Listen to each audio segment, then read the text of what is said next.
YouTube channel Sahni sociology tech में आप सभी लोगों का स्वागत करता हूं। दोस्तों, आज की इस वीडियो में मैं समाजशास्त्र का अध्याय नंबर 1 से शुरुआत करूंगा, जिसमें आप लोगों को महत्वपूर्ण जानकारी दी जाएगी। तो दोस्तों, चलिए वीडियो को करते हैं शुरू। आप सभी को आज के इस अध्याय में बताऊंगा समाजशास्त्र की परिभाषा।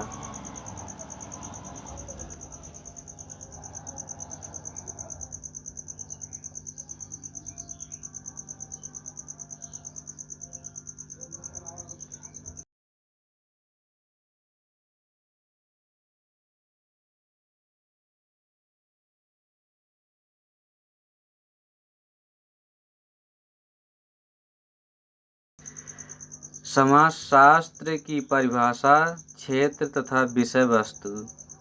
Definition, scope and subject matter of sociology. समाजशास्त्र समाज का शास्त्र या विज्ञान है। इस नवीन विज्ञान को सन 1838 में जन्म देने का श्रेय फ्रांस के विद्वान अगस्त कॉम्टे को है।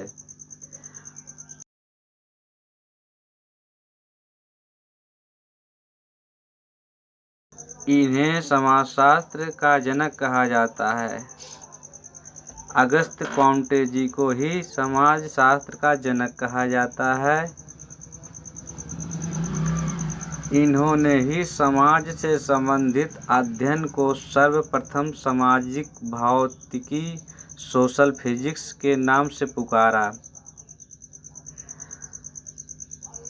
समाजशास्त्र दो शब्दों से मिलकर बना है। पहला शब्द सोशियस लैटिन भाषा में है, जिसका अर्थ समाज, और दूसरा शब्द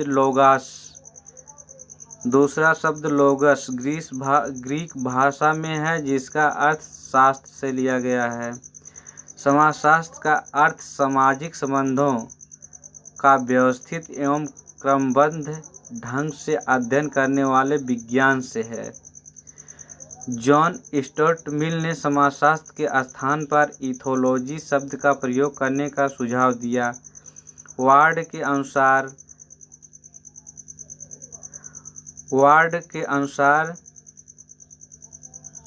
समाजशास्त्र समाज का विज्ञान है। मैकाइबर तथा पेज के अनुसार समाजशास्त्र सामाजिक संबंधों के विषय में है। संबंधों के इसी जाल को हम समाज कहते हैं। जॉनसन के अनुसार समाजशास्त्र सामाजिक समूहों का विज्ञान है। सामाजिक समूह सामाजिक अंतःक्रियाओं की ही एक व्यवस्था है। ग्लीन के अनुसार व्यापक अर्थ में समाजशास्त्र व्यक्तियों के एक दूसरे के संपर्क में आने के फलस्वरूप उत्पन्न होने वाले सभी क्रियाओं का अध्ययन कहा जाता है। अगला है गिन्सबर्ग के अनुसार समाजशास्त्र मानवीय अंतःक्रियाओं और अंतः संबंधों के स्वरूपों का विज्ञान है। सोरोकिन के अनुसार समाजशास्त्र सामाजिक संस्कृत घटनाओं के सामान्य स्वरूपों, प्रकारों और अनेक अंतर्संबंधों का सामान्य विज्ञान है। समाजशास्त्र पूरे समाज का एक समग्र इकाई के रूप में अध्ययन करने वाला विज्ञान है। इसमें सामाजिक संबंधों का व्यवस्थित अध्ययन किया जाता है। सामाजिक संबंधों को ठीक से समझने की दृष्टि से सामाजिक क्रिया, सामाजिक अंतःक्रिया एवं सामाजिक मूल्यों के अध्ययन पर इस शास्त्र में विशेष जोर दिया जाता है। समाजशास्त्र का क्षेत्र, एलेक्स इंकल्स के अनुसार समाजशास्त्र परिवर्तनशील समाज का अध्ययन करता है। इसलिए समाजशास्त्र के अध्ययन की न तो कोई सीमा निर्धारित की जा सकती है और न ही इनके अध्ययन क्षेत्र को बिल्कुल स्पष्ट रूप से परिभाषित किया जा सकता है। समाजशास्त्र के विषय क्षेत्र के संबंध में विद्वानों का मतों को दो भागों में बांटा जा सकता है। पॉइंट नंबर 1, स्वरूपात्मक संप्रदाय या विशिष्टात्मक संप्रदाय। पॉइंट नंबर 2, समन्वयात्मक संप्रदाय। अगला है स्वरूपात्मक संप्रदाय से संबंधित प्रमुख विद्वान हैं जॉर्ज सिमेल, बीर कांत, वानजिस, मैक्स वेबर, टॉनीज आदि। इनकी मान्यता है कि अन्य विज्ञानों के समान समाजशास्त्र भी एक स्वतंत्र एवं विशेष विज्ञान है।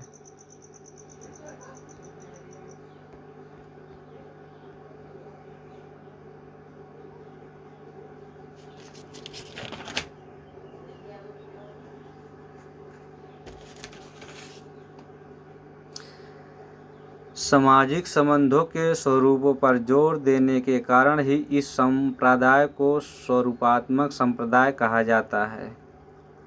इस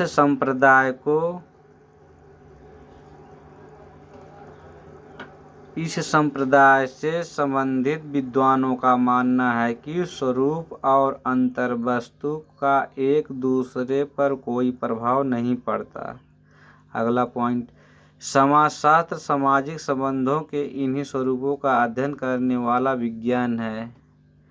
जॉर्ज सिमेल ने समाजशास्त्र को सामाजिक संबंधों के स्वरूपों का अध्ययन माना है। बीरकांत के अनुसार समाजशास्त्र को तो एक विशिष्ट विज्ञान के रूप में मानसिक संबंधों के स्वरूपों का अध्ययन करना चाहिए। वानविज ने लिखा है कि समाजशास्त्र एक विशिष्ट सामाजिक विज्ञान है जो कि मानवीय संबंधों के स्वरूपों का अध्ययन है और यही उनका विशिष्ट क्षेत्र है। इन्होंने सामाजिक संबंधों के 650 स्वरूपों का अध्ययन किया है। मैक्स वेबर के अनुसार समाजशास्त्र सामाजिक क्रियाओं का अध्ययन है। पॉइंट नंबर अगला, स्वरूपात्मक संप्रदाय के अन्य समर्थकों में टॉनीज, बोगल, रॉस, पार्क एवं बर्गेस आदि के नाम उल्लेखनीय हैं। अगला पॉइंट, उपर्युक्त सभी विद्वानों का समाजशास्त्र को अन्य सामाजिक विज्ञानों से स्वतंत्र एक विशिष्ट विज्ञान बनाने का प्रयत्न रहा है। स्वरूपात्मक संप्रदाय पर अनिश्चितता तथा अस्पष्टता का आरोप है। सोरोकिन ने लिखा है, स्वरूपों का अध्ययन अन्य विज्ञानों द्वारा भी किया जाता है, अतः समाजशास्त्र के लिए मानवीय संबंधों के स्वरूपों के विज्ञान के रूप में कोई स्थान नहीं है। पॉइंट नंबर अगला, इस संप्रदाय के समर्थकों को ने स्वरूप तथा अंतर वस्तु में भेद किया है, लेकिन समाज संबंधों के स्वरूप तथा अंतर वस्तु को एक दूसरे से पृथक करना संभव नहीं है। सामाजिक संबंधों के स्वरूपों पर विशेष जोर देकर इस संप्रदाय के समर्थकों ने सामाजिक जीवन के अन्य पक्षों की अवहेलना की है। समन्वयात्मक संप्रदाय के प्रमुख समर्थकों में सोरोकिन, दुर्खीम, हाबहाउस तथा गिंडसबर्ग, वार्ड, मोतवानी आदि के नाम उल्लेखनीय हैं।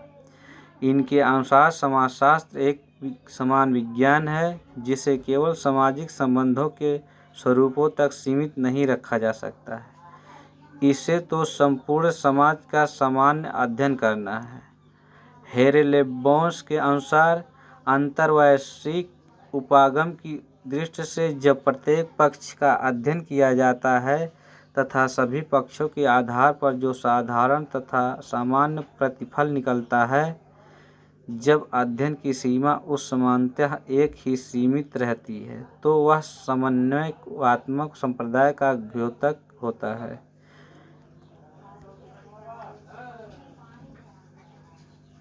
इंग्लैंड के समाजशास्त्री हाबहाउस के अनुसार समाजशास्त्र को एक समान विज्ञान के रूप में विभिन्न सामाजिक विज्ञानों के बीच समन्वय स्थापित करना है।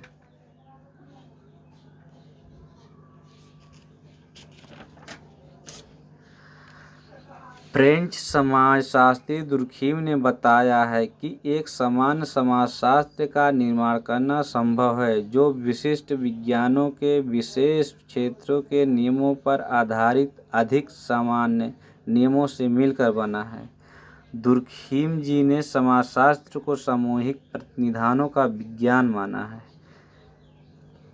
सामूहिक प्रतिनिधानों से दुर्खिम का तात्पर्य प्रत्येक समूह या समाज में पाए जाने वाले विचारों, भावनाओं एवं धारणाओं के एक कुलक सेट से है, जिन पर व्यक्ति अचेत रूप से अपने विचारों, मनोवृत्तियों एवं व्यवहार के लिए निर्भर करता है।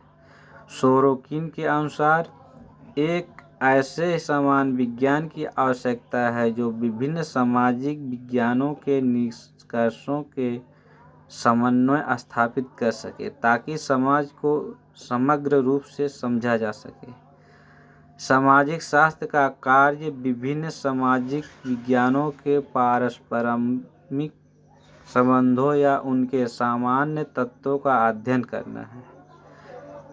अगला पॉइंट, इस संप्रदाय की प्रमुख आलोचना यह है कि यदि समाजशास्त्र में सभी प्रकार के सामाजिक तत्वों या घटनाओं का अध्ययन किया जाए तो यह अन्य सामाजिक विज्ञानों की खिचड़ी मात्र या एक हरफनमौला विज्ञान बन जाएगा तथा इनका अपना कोई स्वतंत्र क्षेत्र नहीं होगा। समाजशास्त्र के विषय क्षेत्र के अंतर्गत सामान्य एवं विशिष्ट दोनों का अध्ययन किया जाता है। समाजशास्त्र की विषय वस्तु। इंगल्स ने समाजशास्त्र की विषय वस्तु के निर्धारण के 3 पथ बताए हैं जो इस प्रकार हैं।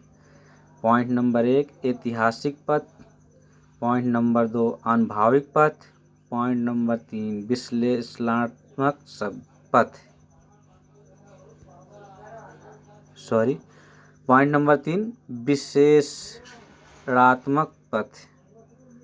हर्बर्ट स्पेंसर के अनुसार सामाजिक शास्त्र की विषय वस्तु के अंतर्गत परिवार, राजनीति, धर्म, सामाजिक नियंत्रण तथा उद्योग या कार्य आदि विषय आते हैं। दुर्खिम का मानना है कि समाजशास्त्र समाज का संबंध सामाजिक संस्थाओं एवं सामाजिक प्रक्रियाओं के अध्ययन से है। मैकाइवर तथा पेज के अनुसार समाजशास्त्र की विषय वस्तु सामाजिक संबंधी है।